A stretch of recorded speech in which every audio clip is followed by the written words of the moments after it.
अब आइए next numerical करते हैं। नेक्स्ट न्यूमेरिकल है थर्ड को थोड़ा सा ये जो है बड़ा दिख रहा है लेकिन है बहुत आसान, समझेंगे तो आसान हो जाएगा। देखिए लिखा है कि एक कॉपर परमाणु में 29 इलेक्ट्रॉन है। कॉपर का जिनमें प्रत्येक का भार 10 ग्राम है, यानी कि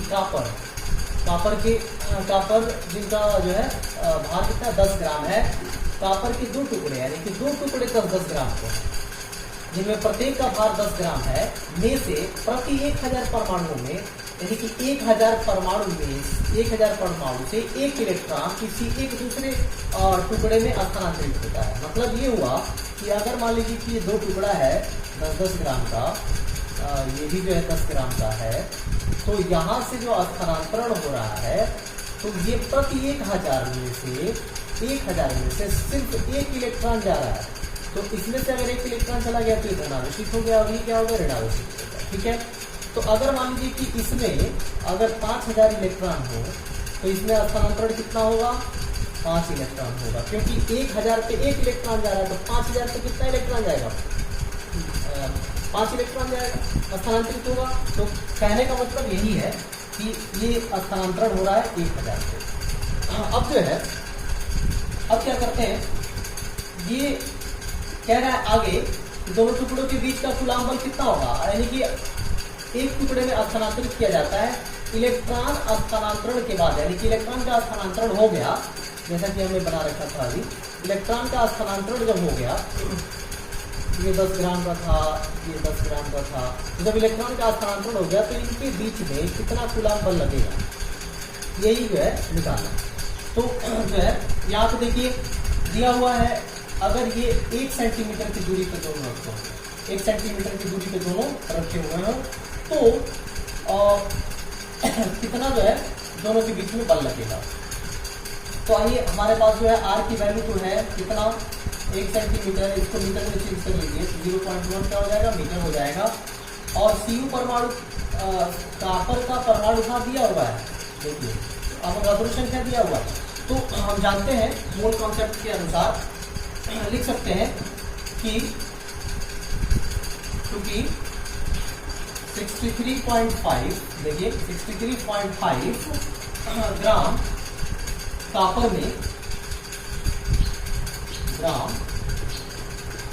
में परमाणुओं की संख्या कितनी होती है भाई मोल कॉन्सेप्ट के अनुसार,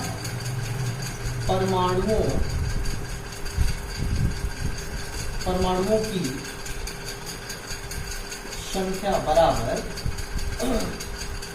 संख्या बराबर अवोगाद्रो संख्या के बराबर होती है। सुनिश्चित पढ़ा होगा मोल कॉन्सेप्ट के अनुसार।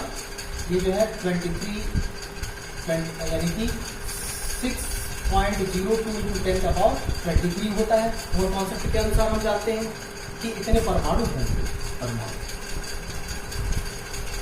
अब चलिए इतने ग्राम कॉपर में परमाणुओं की संख्या निकल गया, मतलब हम लोग लिख लिए।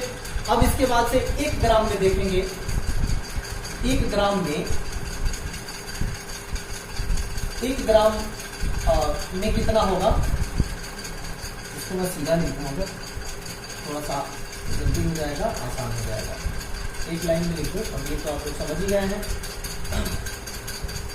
परमाणुओं की संख्या बराबर 6.02 × 10⁻23 परमाणु। ठीक है, तो 1 ग्राम में कितना होगा, 1 ग्राम कॉपर में परमाणुओं की संख्या बराबर, तो क्या हो जाएगा भाई, जानते हैं आप लोग मैथ सॉल्व करना, ये 23 से डिवाइड हो जाएगा 63.5। अब कितना हम लोग के पास है 10 ग्राम है, कितने का है भाई टुकड़ा 10 ग्राम का है। ठीक है, देखिए 10 ग्राम का है, तो 10 ग्राम में कितना होगा परमाणु, ये परमाणु 10 ग्राम में कितना होगा, तो 10 से क्या कर देंगे गुणा कर देंगे, तो 6.02 × 10⁻23 अपॉन 63.5 × 10, तो ये इतने क्या हो गए भाई परमाणु हो गए। कैलकुलेशन नहीं करूंगा, कैलकुलेशन बहुत बड़ा है और वीडियो बहुत लंबा हो जाएगा, आप लोग कैलकुलेट कर लीजिएगा। तो ये हम लोग निकाल दिए कि 10 ग्राम में कितने परमाणु होंगे, 10 ग्राम में हम लोग परमाणुओं की संख्या निकाल दिए। अब जो है प्रश्न के अनुसार अगर देखा जाए प्रश्न कह रहा है कि देखिए एक कॉपर परमाणु में कितने इलेक्ट्रॉन है? 29 इलेक्ट्रॉन है। तो कितने परमाणु आ गए टोटल? कितने परमाणु आ गए? तो इतने में कितने इलेक्ट्रॉन होंगे? तो इलेक्ट्रॉनों की संख्या निकल जाएगी। ठीक है, तो फिर लिखेंगे सिंस एक कॉपर परमाणु में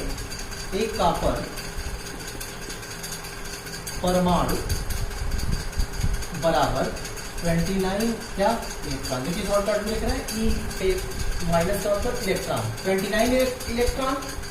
तो हम लोगों के पास कितना इलेक्ट्रॉन आया है भाई? कितना इलेक्ट्रॉन है ये? कितना परमाणु है देखिए, तो ये लिख देंगे 6.02 इंटू 10 पावर 23 अपॉन 63.5 इंटू 10 परमाणु बराबर कितने इलेक्ट्रॉन। तो ये क्या करेंगे भाई? मल्टीप्लाई कर देंगे। तो ये हो जाएगा 29 इंटू 6.02 इंटू 10 का पावर 23 इंटू 10 अपॉन 63.5। तो ये क्या हो गया भाई? इतने इलेक्ट्रॉन। ठीक है, हम लोग निकाल लिए इलेक्ट्रॉनों की संख्या, यानी कि टोटल इलेक्ट्रॉन हमारे पास कितने आ गए? इतने आ गए। तो अब जो है, अब इसके बाद क्या करेंगे?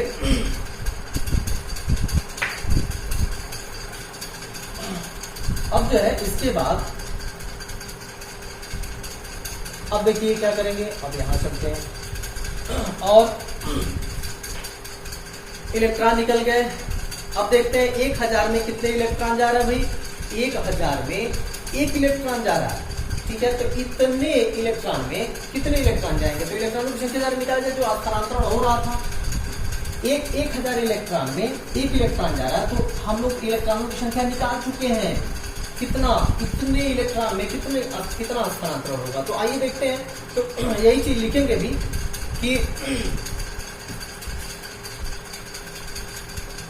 प्रश्नानुसार 1000 इलेक्ट्रॉन में 1 इलेक्ट्रॉन का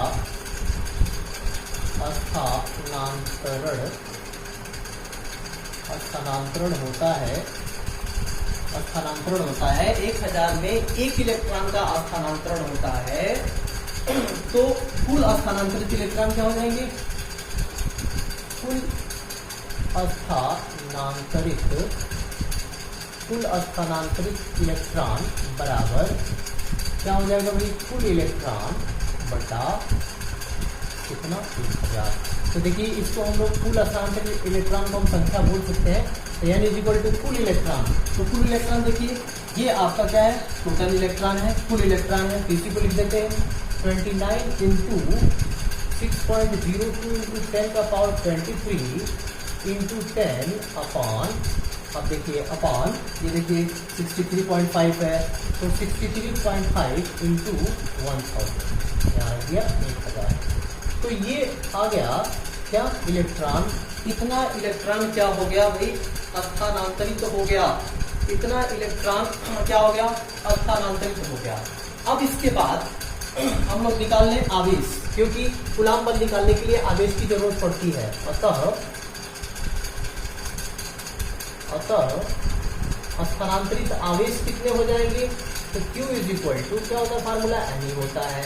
तो N की जगह पे क्या रख देंगे भाई? यही 29 इंटू 6.02 इंटू 10 का पावर 23 इंटू 10 अपॉन 63.5 इंटू 1000।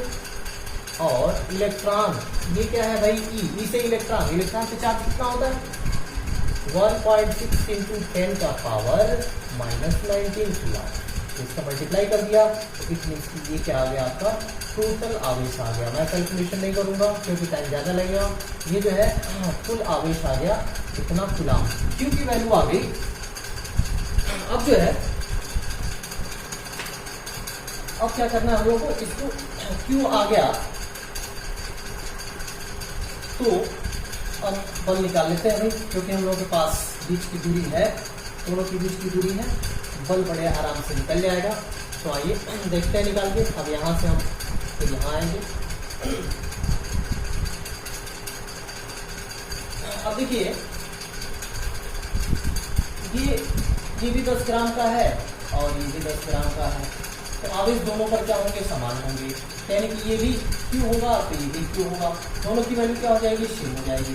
तो ये कॉन्सेप्ट हम लोग लगाएंगे। अतः लिखेंगे, अतः जो आपसे पूछा जा रहा है क्वेश्चन में कि स्थानांतरण के बाद दोनों टुकड़ों पर के बीच कितना कूलाम बल लगेगा। अतः लिखेंगे कूलाम बल F बराबर, देखिए 9 × 10 का पावर 9, 1/4 का एप्सिलॉन नॉट की वैल्यू होती है, इनटू Q और Q की वैल्यू कितनी आ गई है, देखिए इतना आ गया। तो ये टोटल वैल्यू मैं लाके यहाँ पे पुट कर रहा हूँ, देखिए। तो यानी कि 29 इंटू 6.02 इंटू 10 का पावर 23 इंटू 10 इंटू 1.6 इंटू 10 का पावर -19 अपॉन 63.5 इंटू 1000। अब इसका क्या भाई, वर्ग, क्योंकि दो बार ये वैल्यू रखेंगे तो इसका मतलब स्क्वायर हो जाएगा। होल का अपान भाई आर स्क्वायर, तो आर स्क्वायर देखिए, आर स्टार्टिंग में हमने लिखा था, देखिएगा 1 सेंटीमीटर, तो यानी कि मीटर में चेंज किया तो 0.1 क्या हो जाएगा मीटर, तो यानी कि यहाँ पे क्या लिखेंगे 0.1 का होल स्क्वायर, ठीक है। इसी को अगर आप कैलकुलेट कर लेंगे तो ये क्या हो जाएगा भाई, दोनों के बीच में लगने वाला कूलाम बल निकल के आ जाएगा, ठीक है। मैं उम्मीद करूंगा कि इसका जो कैलकुलेशन आप लोग कर लेंगे, ठीक है। नेक्स्ट जो हम लोगों का क्वेश्चन है, नेक्स्ट न्यूमेरिकल है, वो आप देखेंगे। चित्र में दिखाए विन्यास को आकाश में ले जाया जाता है। जब प्रत्येक छोटी गेंद पर आवेश Q हो तो तनाव ज्ञात कीजिए। यहाँ पे थोड़ा सा चेंज कर दिया, लैंग्वेज चेंज कर दिया है। पूछा आपसे बल ही जा रहा है, लेकिन इसको थोड़ा सा चेंज किया गया है। तो अब जो है यहाँ पर देखेंगे, देखिए ये आपका फिगर है, ये इसको जो है, ये एक गेंद है, एक गेंद ये है, इसको उठा के आकाश में ले जाया जाता है। तो ये और प्रत्येक छोटी गेंद पर आवेश कितना है, Q है। इसको Q1 माने, इसको Q2 माने, तो दोनों का क्या है, Q ही है, ठीक है। तो अब अगर यहाँ से हम लोग देखें तो छोटी सॉल्यूशन इसका कर लेते हैं, छोटा सा है एकदम सॉल्यूशन इसका, यानी कि छोटी गेंद पर आवेश, छोटी गेंद पर आवेश, छोटी गेंद पर आवेश Q1 बराबर Q2 बराबर कितना होगा, Q होगा, ये दिया हुआ है। अब उसके बाद दोनों गेंदों के बीच की दूरी कितनी होगी,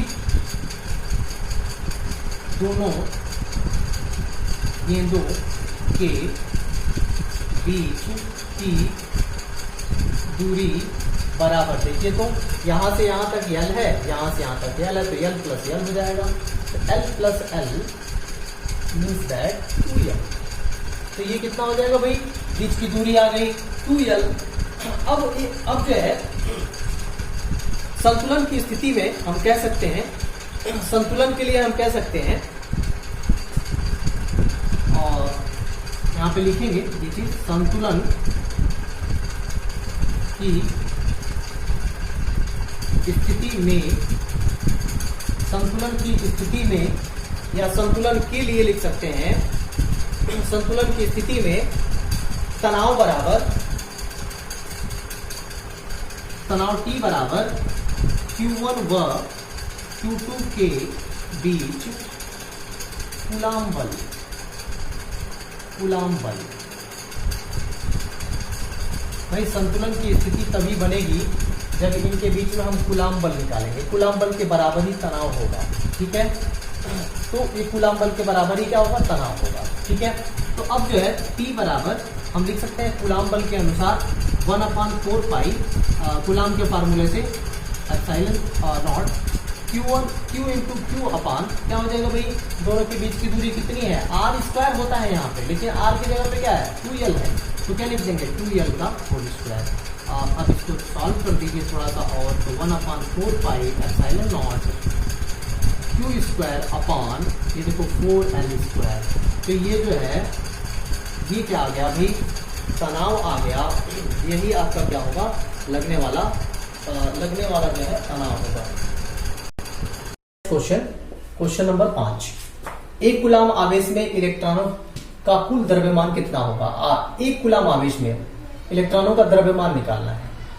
तो ये देखेंगे दिया क्या है, Q इक्वल टू एक कूलाम, E का मान होता है, यानी कि आवेश कितना होता है इलेक्ट्रॉन पे 1.6 इंटू 10 का पावर -19 कूलाम होता है।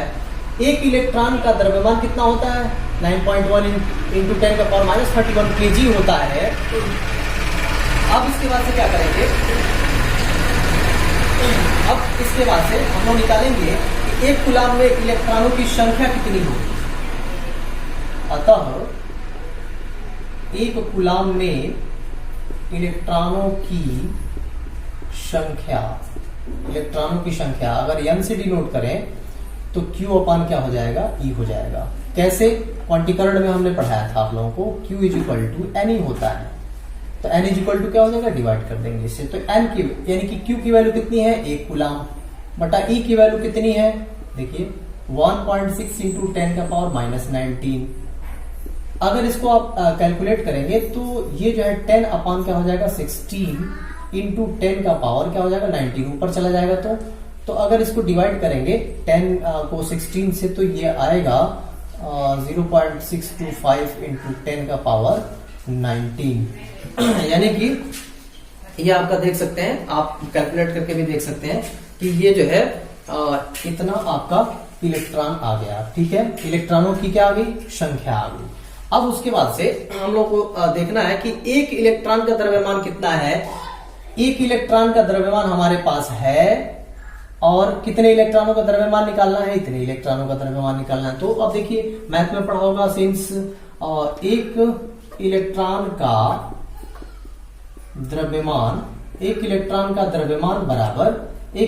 द्रव्यमान बराबर 9.1 इंटू 10 का पावर -31 kg। देयरफॉर कितने इलेक्ट्रॉन हम लोग के पास है, 0.625 इलेक्ट्रॉन का द्रव्यमान बराबर, तो क्या करेंगे भाई, इसमें मल्टीप्लाई कर देंगे। तो 9.1 इंटू 10 का पावर -31 इंटू ये सॉरी यहाँ पे छूट रहा है, 10 का पावर 19 है इलेक्ट्रॉन। तो अब यहाँ पर 0.625 इंटू 10 का पावर 19 से क्या कर देंगे, मल्टीप्लाई कर देंगे। और इसको आप लोग मल्टीप्लाई करके देख लीजिएगा, ये जितना कैलकुलेशन में आएगा वही क्या हो जाएगा, केजी में इसका द्रव्यमान हो जाएगा। ठीक है, अब आइए नेक्स्ट क्वेश्चन करते हैं। एक कप जल में कितने धन तथा कितने ऋणावेश होते हैं। तो ये जो है ये बहुत ही बढ़िया क्वेश्चन है और थोड़ा सा ऐसा लग रहा है कि इसमें कुछ दिया ही नहीं है, बट इसमें हम लोग करेंगे। सबसे पहले मानेंगे कि माना एक कप जल का द्रव्यमान, माना एक कप जल का द्रव्यमान 250 ग्राम है। एक कप जल में मान लीजिए कि 250 ग्राम, एक कप में 250 ग्राम जल आ रहा है। ठीक है, तो अब निकालते हैं कि जल का अणु द्रव्यमान क्या होगा, अणु द्रव्यमान। तो जल का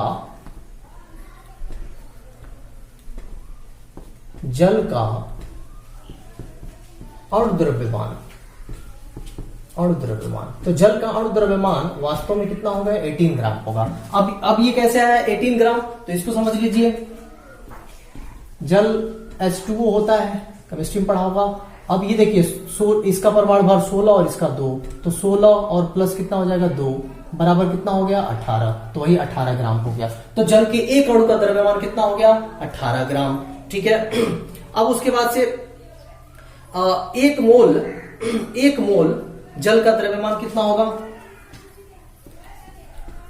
एक मोल जल का द्रव्यमान, एक मोल जल का द्रव्यमान कितना हो जाएगा भाई, एक मोल जल का द्रव्यमान भी कितना होगा 18 होगा, 18 ग्राम। क्यों ऐसा होगा, क्योंकि देखिए एक मोल जल का द्रव्यमान का मतलब कि ये अवोगाद्रो संख्या है, यानी कि यहां पे हम लिख सकते हैं, इंक्लूड कर सकते हैं कि ये जो है 23 ग्राम पर मोल। यानी कि देख लीजिए, एक पर मोल का मतलब इतने, एक मोल में कितने ग्राम होंगे, इतने ग्राम होंगे। तो आप देख लीजिए 18 ग्राम। तो यानी कि कुल मिलाकर के ये भी कह सकते हैं कि एक मोल यानी कि 6.02 इंटू 10 का पावर 23 अणु में अणु जल का द्रव्यमान कितना होगा। यहां पे अणु लिख लीजिए, अणु का द्रव्यमान कितना होगा, 18 ग्राम होगा। ठीक है। अब इसके बाद से एक कप जल में अणुओं की संख्या निकालनी है हम लोगों को। तो एक कप जल में अणुओं की संख्या निकालने के लिए यहां लिखेंगे, अतः एक कप जल में अणुओं की संख्या बराबर, देख लीजिए 250 ग्राम बटा 18 ग्राम। भाई 250 ग्राम हमने मान रखा है, एक अणु का द्रव्यमान कितना, 18 ग्राम। तो कितने अणु आएंगे भाई 250 ग्राम में, तो भाग दे देंगे और ये जो है अवोगाद्रो संख्या से गुणा कर देंगे। तो 10 का पावर क्या हो जाएगा, 23। ठीक है। ये जो है 250 बटा 18 गुणे अवोगाद्रो संख्या से हमने गुणा कर दिया। तो ये जो है निकल के आ गया कि कितना अणु होगा, यानी कि 250 ग्राम में कितना अणु होगा। अणुओं की संख्या हमारे पास आ गई। अब जब अणुओं की संख्या आ गई तो चूंकि जल के प्रत्येक अणु में 2 हाइड्रोजन और 1 ऑक्सीजन होता है। 2 हाइड्रोजन और 1 ऑक्सीजन होने का मतलब हुआ, 2 हाइड्रोजन और 1 ऑक्सीजन होने का मतलब हुआ कि 2 हाइड्रोजन और 1 इलेक्ट्रॉन, 1 ऑक्सीजन, तो यानी कि H2O होता है। तो यानी कि 2 H हुआ और ऑक्सीजन 1, यानी कि परमाणु क्रमांक जब जोड़ेंगे तो टोटल कितना हो जाएगा, 10। यानी कि 10 इलेक्ट्रॉन होंगे और 10 क्या होंगे, प्रोटॉन होंगे। 10 इलेक्ट्रॉन और 10 क्या होंगे, प्रोटॉन होंगे। ठीक है। तो एक कप जल में आवेश की मात्रा कितनी हो जाएगी भाई, एक कप जल में आवेश की मात्रा जो होगी, एक कप जल में आवेश की मात्रा देखिए बड़े आसानी से निकल आएगा। एक कप जल में आवेश की जो मात्रा होगी, हमारे पास अणु कितने हैं, हमारे पास अणुओं की संख्या ये है। तो यानी कि लिख लिया, यहां पे लिख दे रहे हैं 250 बटा 18 गुणा 6.02 इंटू 10 का पावर 23 और कितने इलेक्ट्रॉन थे, कितने आवेश थे, 10। अभी हमने बताया H2O से। और इसके बाद जो है ये 1 इलेक्ट्रॉन का आवेश कितना होता है, उससे हम क्या करेंगे, मल्टीप्लाई कर देंगे। तो जब ये टोटल आप करेंगे तो निकल के आ जाएगा कि ये कूलाम में जो है आवेश की मात्रा कितनी होगी, ये आवेश की मात्रा कूलाम में कितनी होगी। तो अब जो है मुझे उम्मीद है कि आप सभी लोगों को मेरी बात समझ में आई होगी। ये पूरा न्यूमेरिकल आपको समझ में आया होगा। मैं नेक्स्ट वीडियो बहुत जल्दी लेके आप लोगों के सामने आऊंगा। इसी शुभकामना के साथ आप पढ़ते रहिए।